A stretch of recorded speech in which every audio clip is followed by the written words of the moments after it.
그 성령의 사역이 예수님께 이제 그런 말씀을 기억나게 하시고 또 깨닫게 하시고 그리고 또 말씀을 가리키면서 교회를 세워가시는 그런 사역을 이제 성령님께서 하시는데 특별히 이 사도행전은 성령님께서 교회를 이제 세워나가실 때 그 교회는 예루살렘부터 시작되어 있죠. 사도행전 1장 8절 우리가 주목하면은 안 보셔도 됩니다. 예. 성령이 너희에게 임하면 너희가 권능을 받고 예루살렘과 유다 그리고 사마리아와 땅끝까지 이르러 내가 너희들에게 복음의 증인되게 해주겠다 그렇게 약속하십니다. 그 약속대로 이제 복음이 예루살렘에 이제 증거되죠. 성령을 받은 많은 이제 그 사도들 그리고 제자들이 이제 방언을 하면서 하나님의 말씀을 전파할 때 각국에서 모인 많은 순례자들이 있습니다. 그들이 각각 자기들이 사용하는 언어로 깨닫게 되고 그래서 그 말씀을 보니까 예수가 너희가 죽인 바로 하나님의 아들 그리스도구나. 이걸 저들이 깨닫게 됩니다. 그래서 저들은 이제 믿어 이제 구원을 받고 나가서 담대히 이제 복음을 전하는데 복음을 전할 때마다 방해하는 사람들이 있었습니다. 우리 3장에서 이미 살펴본 내용이 뭡니까? 안진뱅이를 일으켜주신 그 놀라운 표적적인 사건. 이 안진뱅이는 나면서부터 한 번도 걸어보지 못한, 서서 걷지 못하던 그 안진뱅이인데 안진뱅이를 일으켜 세우시잖아요. 그래서 많은 사람들이 놀라죠. 그래서 그 표적을 보고서 이제 정말로 하나님 살아계시구나. 정말로 하나님께서 그 아들 예수 그리스도를 이 땅에 보내주시고 우리를 죄 가운데서 구원해 주셨구나. 이걸 깨닫게 됩니다. 그러니까 그때 이제 반응이 두 가지로 나타나죠. 믿어 구원을 받는 자가 있는가 하면은 계속해서 예수를 갖다가 거부하고 또 믿지 못하도록 방해하는 그런 세력들이 있었습니다. 그래서 저들은 이제 협박하고 회유하고 고문하면서 이제 예수를 믿지 못하도록 방해 공작을 펼쳐나갈 때 그때 사도들이 기도합니다. 그렇죠? 담대히 조금도 굴복당하지 않고 투항하지도 않았다 그랬어요. 그러니까 담대히 이제 복음을 전하면서 내가 너희들의 말을 듣는 게 옳으냐 아니면 하나님의 말씀을 전하는 것이 옳으냐 하면서 저들이 사람들 앞에서 복음을 전하면서 기도하죠. 4장 29절 한번 보시기 바랍니다. 4장 29절과 30절은 이제 사도들이 하나님께 부르짖어 간구하는 기도죠. 이 말씀 우리가 지난번에 살펴봤는데 다시 한번 복습합니다. 주여 이제도 그들의 위협함을 굽어 모으시고 그들이 협박하고 있다는 얘기죠. 누가? 대제사장 그리고 제사장과 함께한 지금 사두개인 그리고 많은 관료들 즉 이스라엘의 종교적인 지도자들이 예수 믿는 것을 지금 계속해서 방해하고 있다는 얘기입니다. 계속해서 읽습니다. 위협함을 굽어보시고 또 종들로 하여금 담대히 하나님의 말씀을 전하게 하여 주옵소서. 담대하게 복음 전할 수 있도록 우리에게 능력을 주세요. 이런 기도입니다. 자, 모든 기도가 다 하나님께서 하신 그 약속을 우리가 붙들고 기도하자 이런 말씀을 드렸습니다. 그래서 우리가 내가 원하는 것을 하나님께 구하는 것은 사실 기도가 아니라 그랬죠. 그래서 하나님께서 약속하신 대로 자 복음을 담대히 전할 수 있는 능력을 우리에게 주시라고 기도합니다.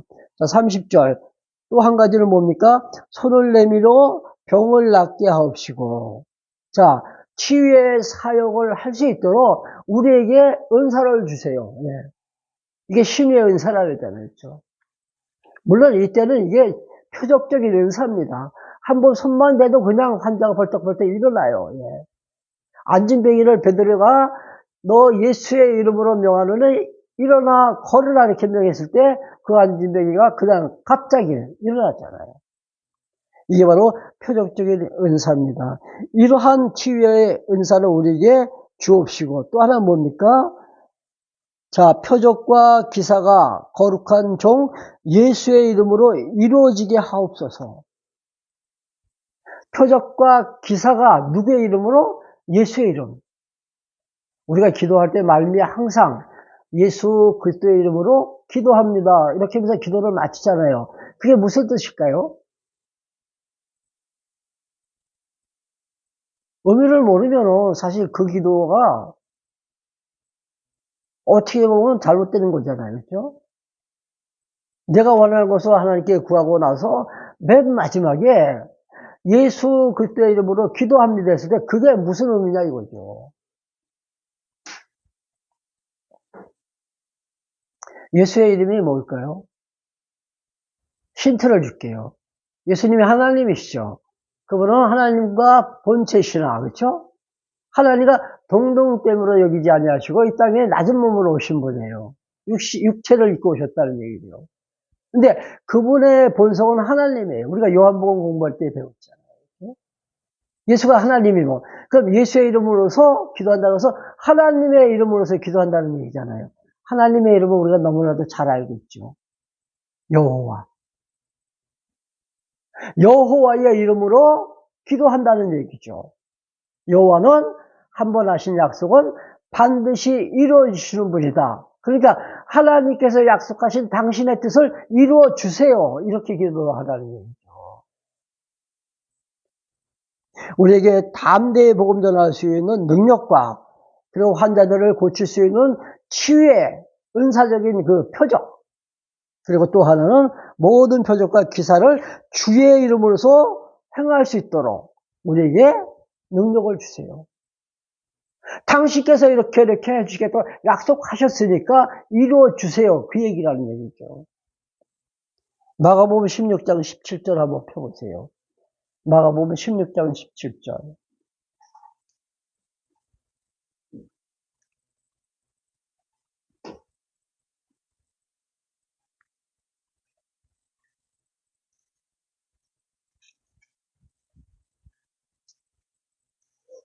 읽어보세요.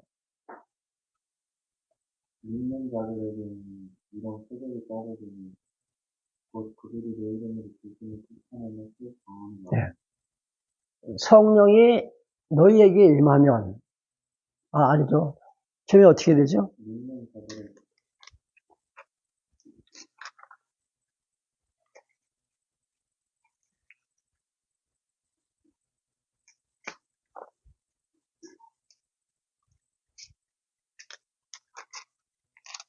17절 믿는 자들에게는 이런 표적이 따르리니 곧 그들이 내 이름으로 귀신을 쫓아내며 새 방언을 말하며 뱀을 집어올리며 무슨 독을 마실지라도 해를 받지 아니하며 병든 사람에게 손을 얹으며 나으리라. 자, 믿는 자들에게는 이런 표적이 따르겠다, 따르리니 이렇게 예수님께서 약속해 주셨잖아요. 그렇죠? 믿는 자에게 수많은 표적적인 그러한 역사가 나타날 것이라고. 그렇게 예수님께서 약속해 주셨으니까 그 약속대로 표적과 기사를 행할 수 있는 능력을 우리에게 주세요. 그런 말씀입니다. 다시 사도행전으로 넘어갈게요. 다시. 그러니까 예수 그리스도의 이름으로 기도합니다가 바로 당신 여호와시니까 당신께서 약속하신 그 약속대로 이뤄주세요. 어떤 약속을 했다고요? 표적과 기사가 믿는 자들에게 임할 것이다. 그러니까 그대로 우리에게 표적과 기사를 행할 수 있는 능력을 주세요. 이렇게 기도를 합니다. 31절 보실래요? 4장 31절. 이스라엘에게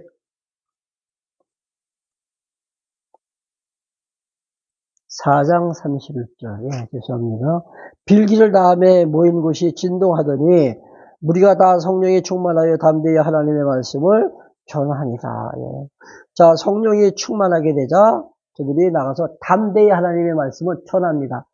방금 전에 하나님께 기도한 그 내용대로, 그렇죠? 그 하나님께 기도한 그 내용이 지금 바로 그 다음 절에서 지금 바로 이루어지잖아요. 담대히 나가서 복음을 전할 수 있도록 하나님께서 무엇을 주세요? 성령의 충만함을 베풀어 주셨다는 얘기죠.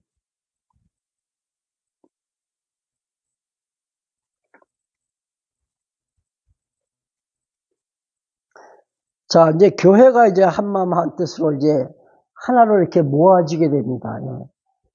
그러자 이제 서로 이제 통용하는 성숙한 모습이 교회 안에서 이제 나타나게 되죠. 예. 자, 저들은 지금까지는 자기 자신만 알고 있던 사람들인데, 이제는 이웃을 돌아보게 돼요. 그러니까 개인주의에서 이제 공동체 생활로 이제 교회가 전환되어 가는 그런 시발점에 지금 교회가 처해 있습니다. 자, 그래서 그 다음에 이제 32절을 한번 보시기 바랍니다. 32절. 믿는 무리가 한 마음과 한 뜻이 되어 모든 물건을 서로 통용하고 자기 재물을 조금이라도 자기 것이라 하는 이가 하나도 없더라. 성령이 충만하게 되자 이제 자기 것을 내 것이다 하는 사람이 한 사람도 없다는 얘기죠. 그래서 내가 가지고 있는 그 재산을 팔아서 사도들의 발 앞에다 갖다 놓습니다. 그래서 이제 함께 이제 공유하자는 얘기죠. 이거 내 것이 아니라는 얘기죠. 여기서 우리 하나 주목합시다. 예. 자기 재물을 조금이라도 자기 것이라 생각하는 사람이 하나도 없더라.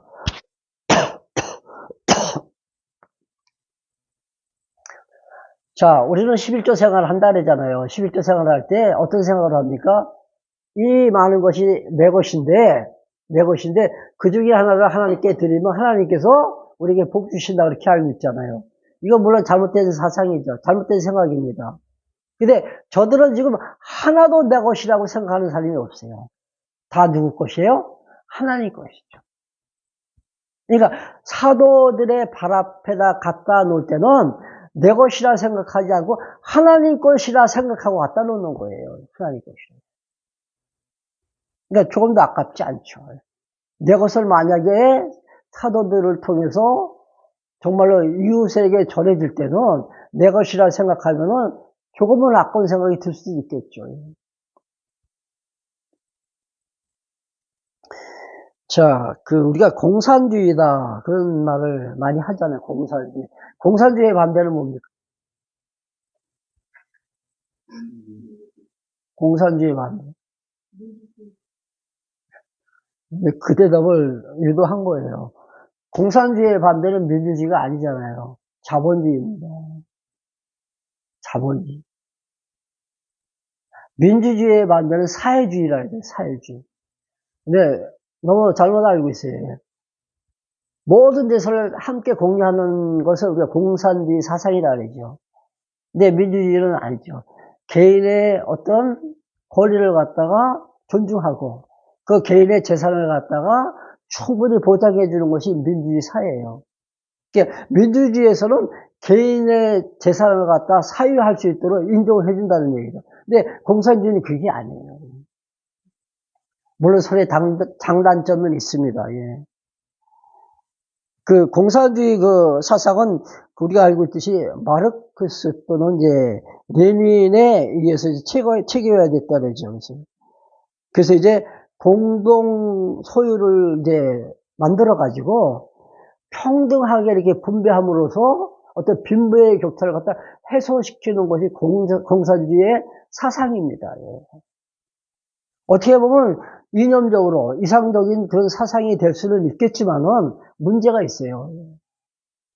저들은 그 공산주의의 그 좋은 사상을 어떤 서로 공평하게 분배하는 것이 아니라 그 권력을 잡은 그 특수계층들, 예. 특수계층들을 위한 하나의 제도로 저들이 악용을 하고 있다는 데 문제가 있습니다. 예. 그렇게 하다 보면 이제 관료주의가 만연되게 되겠죠. 예. 관료주의. 원래 그 공산주의 그 사상은 정말로 이상적인 사상 같아요. 예. 근데 그렇게 실현을 지금 못 시키니까 문제가 생기는 거예요. 이 말씀을 이렇게 제가 하는 것은 지금 공산주의 사상과 지금 사도행전 지금 여기 4장에 나와 있는 모든 것을 함께 공유하면서 골고루 나눠 쓰는 이 분배 사상이 뭐가 다를까요? 공산주의에서는 개인의 어떤 그 재산을 갖다가 국가에다가 귀속시켜요. 그때는 강요에 의해서 저들이 어쩔 수 없이 갖다 내는 거죠. 아깝지만 어쩔 수 없이 강요에 의해서 국가에다가 헌납한다는 얘기예요.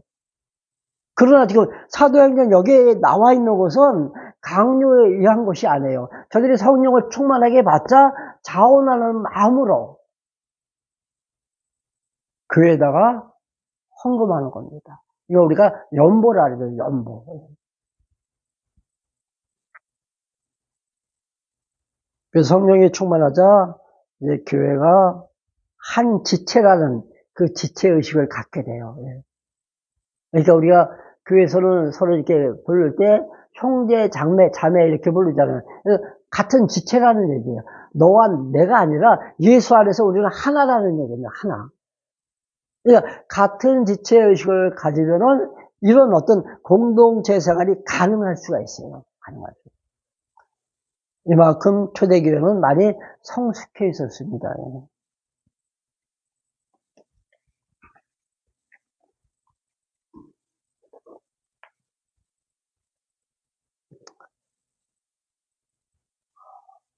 자, 우리 5장 넘어갑니다. 5장 한번 보시죠. 5장 넘어가기 전에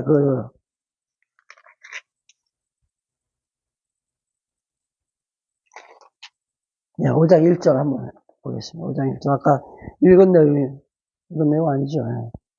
5장 1절. 아나니아라 하는 사람이 그의 아내 삽비라와 더불어 소유를 팔아 그 값에서 얼마를 감추매 그 아내도 알더라. 얼마만 가져다가 사도들 발 앞에 두니.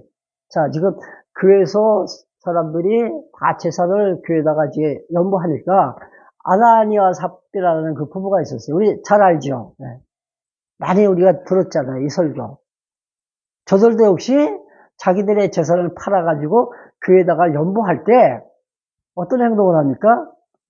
반만 갖다 내죠. 반만. 근데 그냥 뭐 열에 하나 갖다 내도 상관은 없어요. 반만 내도 상관은 없습니다. 그 개인적인 어떤 믿음의 분량만큼 이제 헌금하는 거니까. 근데 문제는 어디에 있어요? 3절 보세요. 베드로가 이르되 아나니아와 그 다음에 어찌하여 아나니아야 어찌하여 사단이 내 마음에 가득하여 네가 성령을 속이고 땅값 얼마를 감췄느냐. 땅이 그대로 있을 때 내 땅이 아니며 판 후에도 내 마음대로 할 수 없더냐. 어찌하여 이 일을 내 마음에 드느냐. 사람에게 거짓말한 것이 아니요 하나님께 거짓말했다. 근데 그 연보할 때 전부를 갖다 냈다 그렇게 얘기하죠. 2절 다시 보겠습니다. 그 값에서 얼마를 감추매 아내도 알더라. 그러니까 그 전 재산을 갖다 지금 내는 것이 아니라 한 반쯤 아마 교회에다 연보한 것 같아요. 왜 속이냐 이거죠. 그러자 성령께서 하시는 말씀이 너는 성령을 속인 죄다. 그래가지고 그 아나니아와 삽비라가 그 현장에서 어떻게 됩니까? 죽어요. 현장에서 즉사해요. 이거 엄청난 사건입니다. 사실 우리가 인간적으로 생각하면 그럴 수도 있다는 얘기잖아요. 그렇죠? 내가 교회에다가 만약에 100만 원을 하기로 약속했지만은 아까워서 반만 할 수도 있잖아요.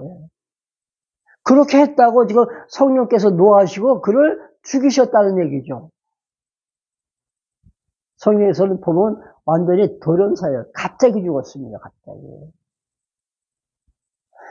이 아나니아 삽비라의 이 현장에서 갑자기 급사한 이 사건이 주는 의미가 과연 무엇일까요? 지금 아까 사도들이 기도할 때 어떻게 기도했어요? 담대히 복음 전할 수 있도록 능력을 주세요. 두 번째는 우리에게 치유의 능력을 주세요. 그리고 그 다음에는 표적과 기사를 행할 수 있는 능력을 우리에게 달라고 기도했잖아요. 이 표적이 지금 여기서 나타난 거예요. 5장을 보니까 아나니아 삽비라가 갑자기 현장에서 급사하는 게 이게 바로 표적이라는 얘기예요. 하나님께서 지금 행하신 표적이에요. 지금 사도들은 지금 메시아권을 위임받은, 메시아 권한을 위임받은 그 사도권을 지금 행사한 거예요. 사도권을. 그러니까 사도들이 한마디 할 때 그 사도들의 그 입에서 떨어진 그 말씀이 능력이 나타나는 거죠. 죽은 자를 향해서 예수님께서 일어나라 했듯이 안전뱅이를 베드로를 통해서 하나님께서 일으켜 세우실 때 예수 그리스도의 이름으로 명하노니 너는 일어나라. 그 입술에서 나오는 그 말씀의 능력이 지금 나타나고 있다는 얘기죠. 그걸 보면 저들이 하나님께서 세우신 사도임이 분명하죠. 무엇을 통해서 우리가 알 수 있어요? 아나니아 삽비라 사건을 통해서 우리가 알 수 있다는 거예요. 이 사건은 표적입니다. 표적. 지금도 만약에 이런 일이 지금도 재현된다면 살아남을 수 있는 크리스찬은 아무도 없어요. 한 사람도 없습니다. 너 성령을 속이면 너 하나님께서 너 그냥 내버려두지 않아. 이렇게 우리가 겁줄 수도 있지만은 그런 이야기 하라고 이 말씀이 기록된 것이 아니에요. 이 표적적인 사건을 통해서 우리는 무엇을 알 수 있어요? 약속하신 대로 지금 말씀이 증거되고 그 말씀을 통해서 교회가 예루살렘에 지금 세워져 나가는 것을 우리가 바라볼 수 있다는 얘기죠.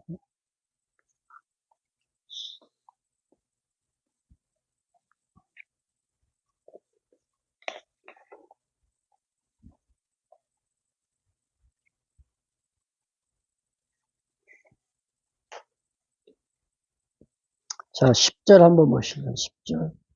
12절, 5장 12절입니다. 사도들의 손을 통하여 민간의 표적과 기사가 많이 일어나네 믿는 사람이 다 마음을 같이하여 솔로몬 행각에 모이고 믿는 자들이 이제 한 곳으로 이제 모이기 시작합니다. 자, 사도들을 통해서 이제 표적과 기사가 나타나니까 믿는 사람들이 교회에 이제 모이기 시작하는 거예요. 기도한 것이 지금 이루어져 가고 있잖아요. 그쵸? 이게 4장 안에서 우리가 확인할 수 있듯이, 자, 하나님께 구한 이 기도가 그대로 응답되어서 표적과 기사가 나타나는 것을 보면 하나님은 지금도 살아계시다는 얘기죠. 성경 볼 때는 항상 우리는 초점을 어디다 맞춰야 돼요? 하나님께 맞춰야 됩니다. 하나님께.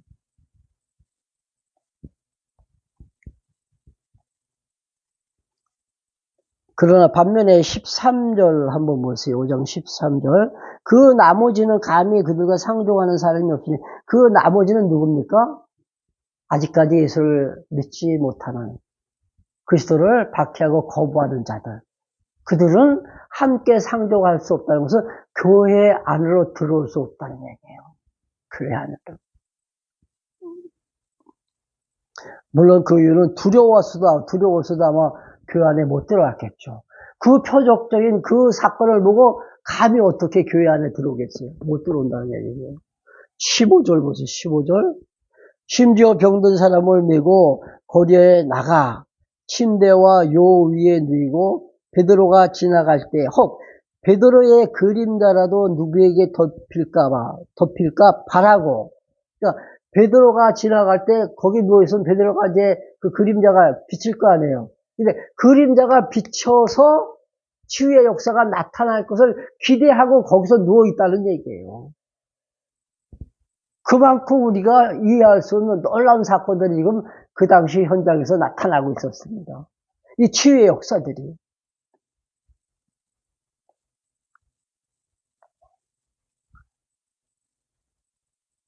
자, 이러한 그 표적적인 역사가 나타나면 사도들은 환영을 받아야 되잖아요. 그렇죠? 우리 생각에는. 아마 지금 목사님들 또 유명한 부흥 강사들이 이런 표적적인 어떤 기사, 이런 이적을 행한다면 아마 그쪽에서 사람들이 엄청 많이 몰릴 거예요. 관심의 초점이죠. 군중들에게 정말로 환호를 받고. 근데 이 당시 사도들은 표적을 행했지만은 오히려 핍박을 받습니다. 투옥돼요. 감옥에 갇혀요. 왜 그럴까요? 사도행전 지난 시간에 말씀드렸어요. 하나님께서 복음을 전할 때 두 가지 방법을 쓰십니다. 사도 시대 때는 하나는 표적을 통해서 예수가 하나님의 아들 그리스도임을 믿게 하고, 또 하나는 핍박을 통해서 복음을 증거해 나가십니다. 이해할 수 없는 그런 현상이 벌어집니다. 자, 19절. 주의 사자가 밤에 옥문을 열고 끌어내어 이르되. 자, 18절 볼게요. 사도들을 잡아다가 옥에 가두었더니, 사도들이 잡혀서 옥에 투옥됩니다. 그러자 누가 나타나요? 주의 사자가 밤에 나타나서 옥문을 열어줘요. 이것도 표적이잖아요. 표적. 이 수많은 표적들을 우리가 성경에 써서 얼마든지 발견할 수가 있어요. 근데 요즘 사람들의 관심은 뭐예요? 나도 이 집 표적적이나 이 역사를 나도 한번 행해보자. 그래서 그 능력을 받기 위해서 기도대 가서 막 기도하잖아요. 떼쓰면서. 지금은 이런 표적적인 역사는 안 나타납니다. 지금은 안 나타나요. 그럼 이 시대는 왜 표적을 행하셨을까? 예수가 하나님의 아들 그리스도 되심을 갖다가 우리가 확인할 수 있는 어떤 방법이 없잖아요. 그 당시는 신약성경에 기록이 된 것도 아니고, 신약성경은 예수는 하나님의 아들 그리스도십니다. 이것을 우리에게 계시록에서 기록하셨는데 아직 기록이 되지 않았잖아요. 아직. 그래서 하나님께서 이제 표적을 통해서 이제 계시하시는 겁니다. 그래서 이제 옥문을 열고 봤지만은 그 안에는 사람이 한 사람도 없어요. 왜? 주의 사자가 와서 옥문을 열어주고 하는 말이 뭐예요? 20절. 너희는 가서 성전에 가서 이 생명의 말씀을 백성에게 말하라. 가서 전하라는 얘기예요. 이게 표적을 행하신 그 이유는 또 하나가 있습니다. 복음을 증거하기 위해서, 그렇죠? 예수가 하나님의 아들 그리스도십니다. 자, 복음이라는 게 뭐죠? 복음? 복음은 십자가와 부활의 사건입니다. 예수는 십자가 지고 죽으셨다가 3일 만에 다시 살아나신 하나님의 아들 그리스도십니다. 이게 복음이에요, 복음. 이 복음을 증거하시기 위해서 지금 표적을 행하시는 거죠. 가서 성전에 서서 이 생명의 말씀을 다 백성에게 말하라. 그래서 사도들이 나가서 또 복음을 증거합니다. 자, 이 모습을 본 그 유대 관료들, 대제사장, 서기관, 그다음 바리새인들, 이 사람들이 너무나도 놀라는 거예요. 자, 우리 23절을 보세요. 이르되 우리가 보니 옥은 든든하게 잠기고 지키는 사람들이 문에 서 있으되 문을 열고 본즉 그 안에는 한 사람도 없도다. 저들이 깜짝 놀라는 거죠.